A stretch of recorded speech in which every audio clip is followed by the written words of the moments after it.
NDA కూటమి ప్రభుత్వం అధికారంలోకి వచ్చిన నాటి నుంచి విప్లవాత్మక నిర్ణయాలు తీసుకుంటూ రాష్ట్రాన్ని అభివృద్ధి పదంలో నడిపించే విధంగా ముందుకు వెళ్తూ 100 రోజుల పాలన పూర్తి చేసుకున్న సందర్భంగా ఈ 100 రోజులలో ప్రజలకు కూటమి ప్రభుత్వం చేసిన మేలును ప్రజల వద్దకే వెళ్లి వివరించే విధంగా కూటమి ప్రభుత్వం చేపట్టిన ఇది మంచి ప్రభుత్వం అనే కార్యక్రమంలో భాగంగా జంగారెడ్డిగూడెం పట్టణం 3వ సచివాలయం పరిధిలోని జంగారెడ్డిగూడెం పట్టణం టీడీపీ సీనియర్ నాయకులు మండవ లక్ష్మణరావు 3వ సచివాలయం పరిధిలో ప్రతి గడప గడపకు వెళ్లారు.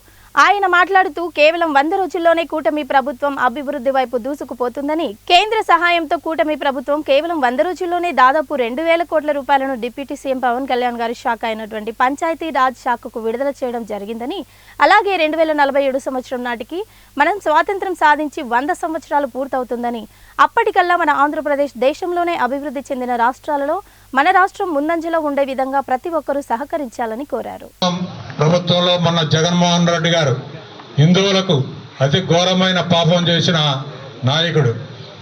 అతి ఘోరమైన పాపం ఏంటంటే ఎంతో పవిత్రమైన కలియుగ వెంకటేశ్వర స్వామి దేవాలయం లడ్డు ప్రసాదంలో కొవ్వు పదార్థాలు కలపటం అతి ఘోరమైన ప్రమాదం, క్షమించరాని నేరం.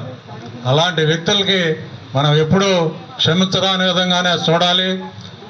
అలాగే ఆయన లడ్డు ప్రసాదాలకి 300 రూపాయలకి నెయ్యి కొంటున్నాడంట. 300 రూపాయలకి నెయ్యి ఎక్కడైనా దొరుకుద్దా? మీరందరూ ప్రతి ఒక్కరు ఆలోచించండి. ఈరోజు నెయ్యి 800 రూపాయలు ఉంది. 320 రూపాయలకి నెయ్యి కొని మేము ప్రసాదాలు చేస్తున్నామని చెప్తే ఎంత సిగ్గుమాలని చర్య. వారు ఇష్టం వచ్చినట్టు అపవిత్రం చేశారు.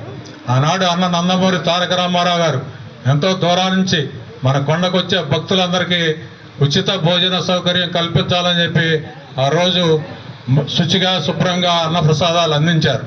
ఆ తర్వాత జగన్మోహన్ రెడ్డి గారు అన్నప్రసాదాల్లో కల్తీ, లడ్డు ప్రసాదాల్లో కల్తీ, అన్నిట్లోనే కల్తీ చేసిన ఘోరమైన తప్పు చేశారు. అలాంటి తప్పు చేసిన వారిని ఎప్పటికీ వదిలిపెట్టకూడదు. అలాంటి తప్పు చేసిన వారిని వదిలిపెడితే జగన్మోహన్ రెడ్డి చేసిన బృందం వారి యొక్క పాపాలు